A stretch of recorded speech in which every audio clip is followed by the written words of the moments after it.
በስመ አብ ወወልድ ወመንፈስ ቅዱስ አሐዱ አምላክ አማስሩ ወሰሉሱ ለወርኃ ጥር ዛቲ ዕለት አይረፉ ሰብኡ ደቂቅ ላስማቲሆሙ አርሲላዶስ ወዱ አሚዶስ አውጋንዮስ ወድሜጥሮስ ብርናጥ ወስጢፋኖስ ወኪራኮስ ወእሉ ደቂቅ ውሉዶሙ ለአበይተ ሀገር ለጸኑ በአሚነ እግዚእነ ኢየሱስ ክርስቶስ ወቱ ስብሐት።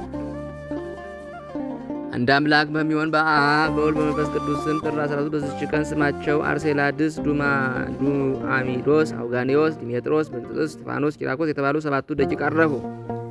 እሊህም ቅዱሳን ሃይማኖታቸው ለቀና ለታላላቅ የሀገር ሰዎች ልጆቻቸው ናቸው። እነርሱም ክርስቲያኖች እንደሆኑ በከሃዲ ንጉሥ ዳኪዎስ ዘንድ ሰዎች ነገር ሰሩባቸው። ወደ እርሱም አስቀርቦ ለጣዖት እንዲሰግዱ ግድ አላቸው። እምቢ ባሉትም ጊዜ ከልባቸው ጋር ይመክሩት ዘንድ ቀጠሮ ሰጣቸውና እርሱ ወደ ተግባሩ ሄደ። እሊህ የተባረኩ ሰባቱ ደቂቅም ወደ ቤታቸው ሄዱና ገንዘባቸው ለድሆችና ለምስኪኖች በተኑ። የቀረውንም ለስንቃቸው ይዘው ሄዱ። ከከተማውም በስተ ምስራቅ በዋሻ ውስጥ ተሰወሩ። ብልህና አስተዋይ የሆነ ወጣት ዱአሚዶስ ወደ ከተማ ሄዶ ምግባቸውን በመግዛት የሚያገለግላቸው ሆነ። የሰማውንም ነገር ይነግራቸዋል። ንጉሥ ዳኪዎስም ከሄደበት በተመለሰ ጊዜ እሊህን ሰባት ልጆች ፈለጋቸው። በዋሻ ውስጥ ተሸሽገው እንዳሉ በነገሩ ጊዜ የዋሻውን አፍ በደንጊያ እንዲደፍኑ አዘዘ። እነዚህንም ቅዱሳን ነፍሳቸውን በተኙ ጊዜ ጌታችን ወሰደ።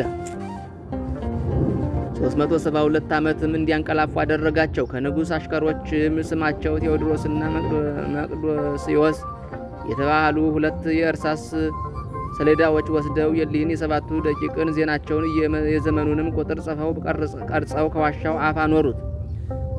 ከዚህ በኋላ ዳኪዎስ ሞተ። እስከ ደጉ ንጉሥ እስከ ቴዎዶስዮስ ዘመነ መንግሥት ብዙ ነገሥታት ነገዙ።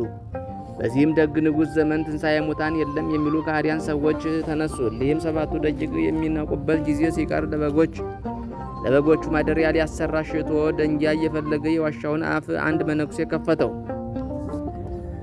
እሊህ ቅዱሳንም በ372 ዓመት በነቁ ጊዜ ምግባቸውን ይገዛ ዘንድ ዱአሚዶስን ላኩት። የአገር ሰዎችም የዳኪዎስ ስም የተጻፈበትን ዲናር በእጁ ውስጥ ባዩ ጊዜ የተሸሸገ የወርቅ ሳጥን ያገኘ መስሏቸዋልና ይዘው ወደ ዳኞችና ኤጲስቆጶሳት አቀረቡት። በመረመሩትም ጊዜ እነርሱ 7 ልጆች እንደሆኑ ነገራቸው። በሄዱም ጊዜ ፊታቸው እንደ ፀሐይ ሲበራ አገኟቸው። ኤጲስቆጶሱም የእርሳስ ሰሌዳ አየ። አንስቶም በላዩ የተጻፈውን ዜናቸውን የዘመኑንም ቁጥር አነበበ። በዳኪዎስ ዘመን እንዳንቀላፉ ሕዝቡም ሰምተው እጅግ አደነቁ፣ እግዚአብሔርንም አመሰገኑት። ከዚህ በኋላ ወደ ንጉሥ ቴዎዶስዮስ ላኩ። እርሱም መጥቶ እጅ ነሳቸው። ከእርሳቸውም ተባረከ። ከሰራዊቱ ጋራም ከተነጋገሩም በኋላ ሁሉንም ባረኳቸውና በምድር ላይ ተኙ። ነፍሳቸውንም በእግዚአብሔር እጅ ሰጡ። በዚያችም ዋሻ ውስጥ ቀበሯቸው። ለእግዚአብሔር ምስጋና ይሁን። የሊህም ቅዱሳን በረከት ከእኛ ጋር ትኖር ዘላለሙ አሜን። ሰላም ለክሙ ደቂቀ ሐሳብ ሱባኤ ዘነበርክሙ ክውዳነ እምንዋመ ፍርሃት ወመማኤ እምድኅረ 3 ምዕት ዓመታት ዘምስለ ሰብአ ወክልኤ ነጪ ሕይወታክሙ ሰወ ነጸሩ ጉባኤ በላይ ለምውታን አይመሩ ዘይከውን ትንሣኤ ሰላም እብል ኤጲፋንያ ሳልሲት እንተ ይጠመቁ ባቲ ዘይተጠምቁ ትካት ለለይ ገብሩ ቀዳሚ ምስለ ትዕይንት ላንጽሖ ነፍስ አመሰርቀ ወርህ ካልኢት ከመፋሲካ ይግበሩ ትእዝዝ ኦሪት።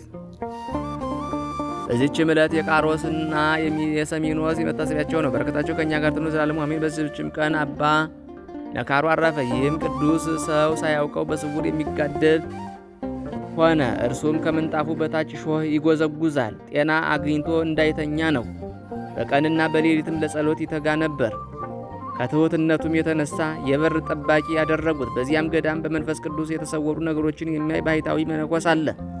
በአንዲትም ሌሊት በሕልሙ በከፍታ ቦታ ላይ ቆሞ አየ። ከበታቹም ፍሬው በአይነቱ የሆነ አትክልት አለ። ወንዞችም ከበውታል። አባ ነካሮም በመካከላቸው ሆኖ በወዲያና በወዲህ ያጠጣቸው ነበር። ያ መነኮስም ወንድሜ ነካሮ ሆይ ይህ አትክልት የማን ነው አለው። አባ ነካሮም እኔ የተከልኳት ናት ብሎ መለሰለት።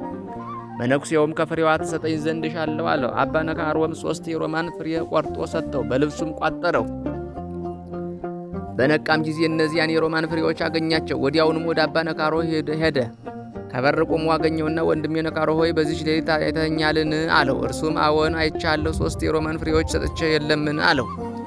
በዚያን ጊዜ ያ መነኩሴ ወደ ገዳሙ ሄዶ የሆነውን ሁሉ ለአበምኔቱና ለመነኮሳቱ ነገራቸው። እነዚያንም የሮማን ፍሬዎች አሳያቸው። መነኮሳቱም ከአባ ነካሮ ቅድስና የተነሳ አደነቁ። ያን ጊዜም የበጋ ወራት ነበርና የሮማንም ጊዜው አልነበረምና በዝቅተኛ ማዕረግ ላይ ስላደረጉት መነኮሳቱም አዘኑ። በከፍተኛ ማዕረግም ሊያደርጉት ሽተው ወደ እርሱ በሄዱ ጊዜ አጡት።